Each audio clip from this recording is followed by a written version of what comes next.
Coming up on show 880, the Skoda Enyaq IV electric car has been revealed. Very interesting. I'll give you details.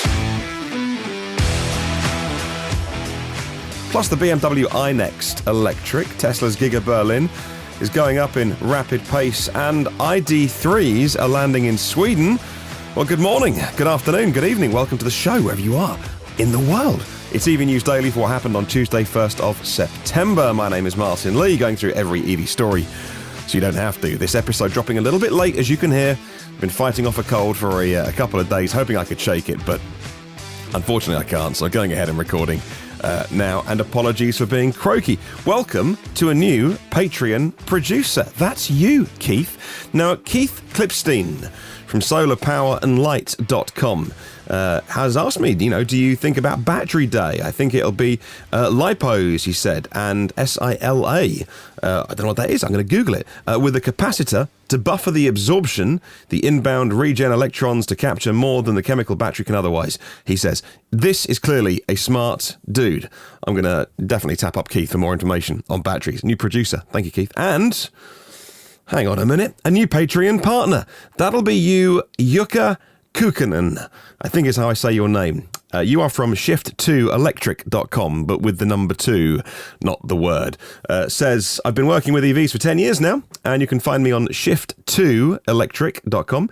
And in addition to my education work, I teach EVs, the EV Market and Technologies course to graduate students at University of St. Thomas. Thank you for the work that you do, and thank you for your support. A new Patreon. Wow. A new partner. That is amazing. Thank you so much for joining in with Patreon and funding this show. It's the only way it gets to happen. And buying me throat sweets. I'm only joking. Right, let's talk about the Skoda Enyaq. The Skoda Enyaq IV electric car has been revealed. Why is this interesting in the very first instance? Because this is the VW ID4 before you've seen the VW ID4. Very rare for VW to have this platform, this new platform called the MEB platform. The car based on it, the ID3 you've heard a lot about, then the SUV/crossover, the ID4, being released at the end of the month.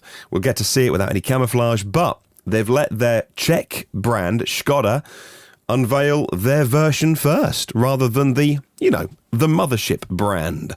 Well, following some teasers, we've now seen the car revealed in full. Ordering at the end of this year. Prices in the UK start at £33,500. That's before the plug-in car grant, currently £3,500. Deliveries will start spring 21.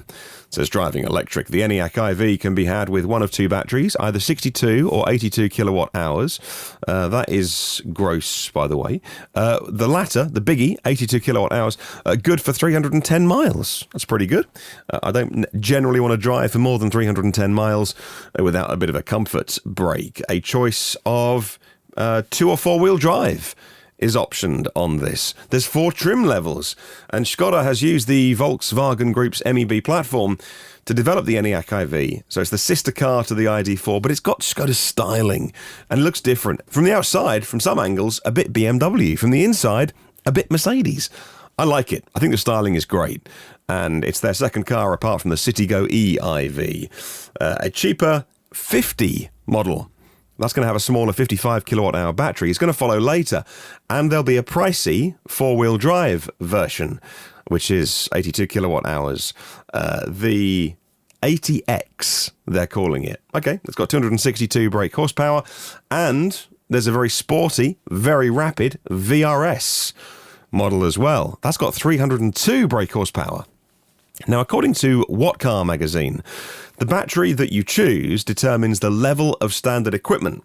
So with the base model, about 30 grand when you take the government grant off, the base model 60, it has those 19-inch alloy wheels, 13-inch touchscreen inside, ambient lighting, rear parking sensors, dual zone climate, keyless entry and starting, artificial leather inside, that's good. You can option the bigger battery for another £5,500. That gets you front parking sensors, a rear view camera, sat-nav, heated steering wheel, and multiple driving modes to let you change the character of the car. There's also a Founders Edition with a much bigger battery as well than the base model. Now, the Founders Edition starts at about 50 grand. That's is asking some for a Skoda, but take off the government grant, it's 46,995. That does get faster charging, 125 kilowatt fast charging, 21-inch alloys, black leather interior. Not that I would have that. If there's an animal cruelty-free version, I would have that.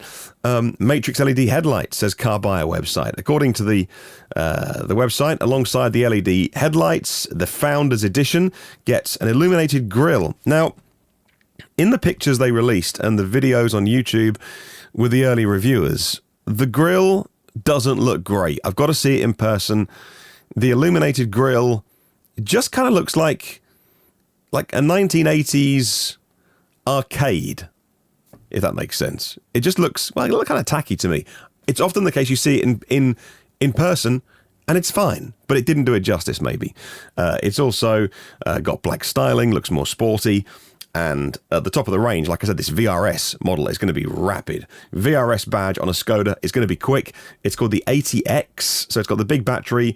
It's four-wheel drive, 302 brake horsepower, 6 seconds 0 to 60, and does 286 miles on a full charge. There's loads of places online you can read about this and watch the reviews. The reviews I always like are the channel AutoGiful.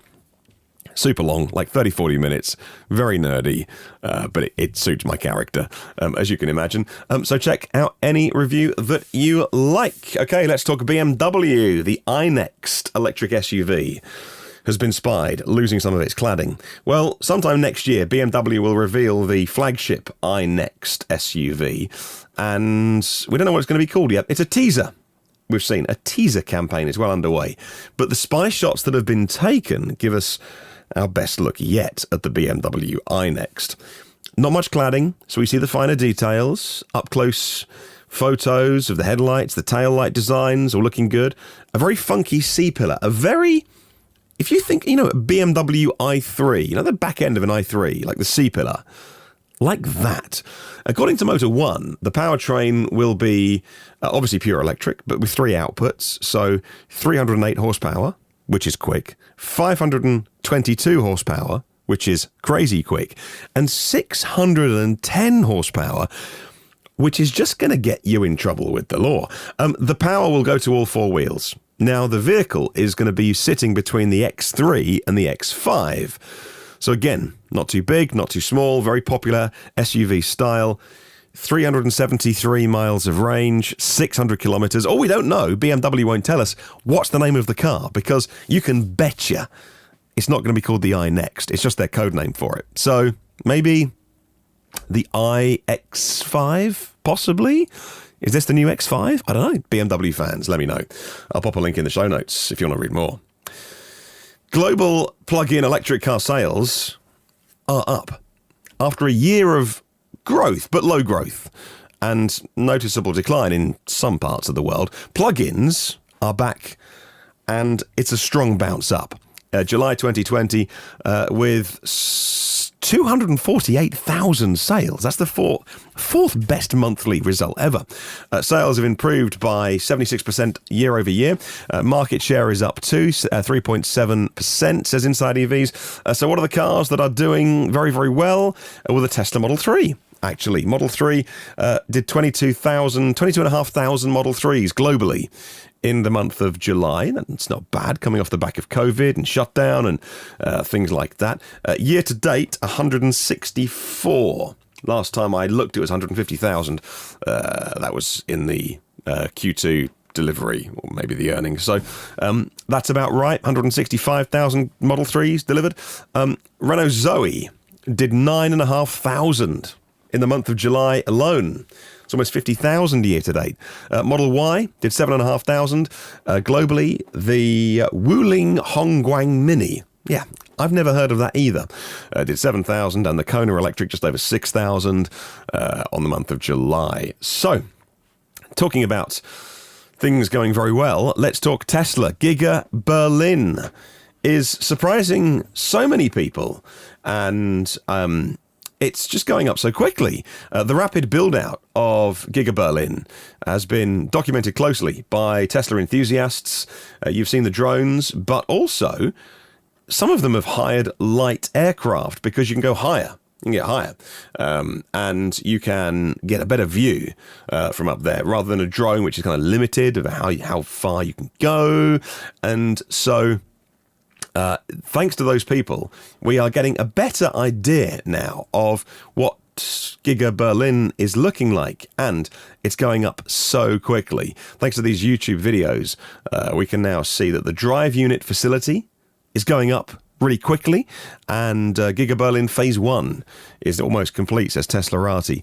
The construction of the drive unit facility at Giga Berlin was among the most notable developments in the massive site. There's a pile driving stage, a prefab pillar stage, and walls going up, and then the roof went on. Didn't take long, and now the roof is on. It's weather tight. It's amazing. Other facilities in Zone 1, body in white building. What else? There's other buildings taking shape around there. Over the past week alone, several developments were observed at Giga Berlin. Apart from the drive unit buildings completed, roofing the Great Hall of the paint shop is coming along in just a record time.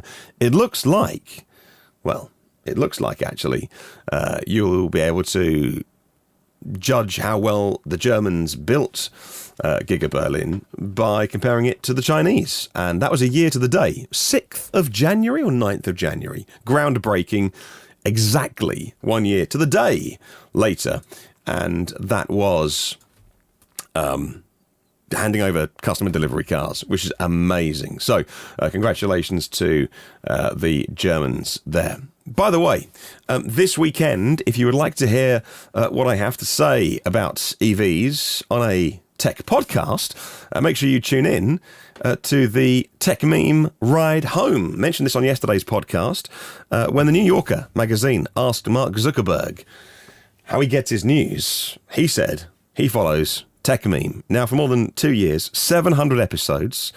Their podcast started just after mine about this one. But when I heard that someone who is as much of a podcast veteran as Brian McCullough was starting the TechMeme Ride Home, I was a month into mine, and it was just a validation that this daily podcast idea was a good one. Now, TechMeme Ride Home, if you love tech, if you love Silicon Valley stuff, if you want to make sure that you're up to date on the latest tech stories, then search for TechMeme Ride Home, or just search Ride Home in your podcast app. It'll be 15, 20 minutes every day, 5 p.m. Eastern, all of the latest tech news, and more than just the headlines, though. And I like the weekend shows. They're doing some phone-ins and stuff as well lately. Go and search Ride Home in your podcast app and subscribe to their podcast. And if all goes well, I should be, and if my voice recovers, I should be on with Brian on their Saturday interview show this weekend. Okay, moving on. Volkswagen ID3 just landed in Sweden for the first deliveries. They released a video presenting the first customer ID3 first cars arriving in Sweden. 300 of them arrived at a port yesterday for the first deliveries at a date we don't know in September. There's 700 in Norway a few days earlier. That's about 1,000 in those two markets alone. We know they've built the cars already. They're just waiting to get to customers' hands. 30,000 of them, possibly, according to Inside EVs. Volkswagen's secret plan is to deliver simultaneously thousands of IDs, the first editions, on the same day, at the same time, and make a big splash. Probably several thousand in Germany. The Nordics are going to be big. And I'm not sure about UK. We'll wait and see. Maybe not 20,000 of them in total, but we'll see. Only time will tell how big Super September is for the ID3. Well, Audi are having to loan out their staff to their sister company Porsche to help with the Taycan. Porsche can not keep up with production. There's so much demand for the Taycan that reinforcements are being brought in from Audi. 400 employees, actually, are moving to Porsche for 2 years to help out with the intense building schedule for the Taycan, says Electrive.com. The German publication Automobilwatch gleaned the news from an Audi spokesperson. The first Audi employees have already been working at Porsche since June now. More to follow. Taycan's been in production for a year now, but many orders were placed before production even started. They already increased production once from 40,000 to, as you know, it was from like 20 to 40,000 a year.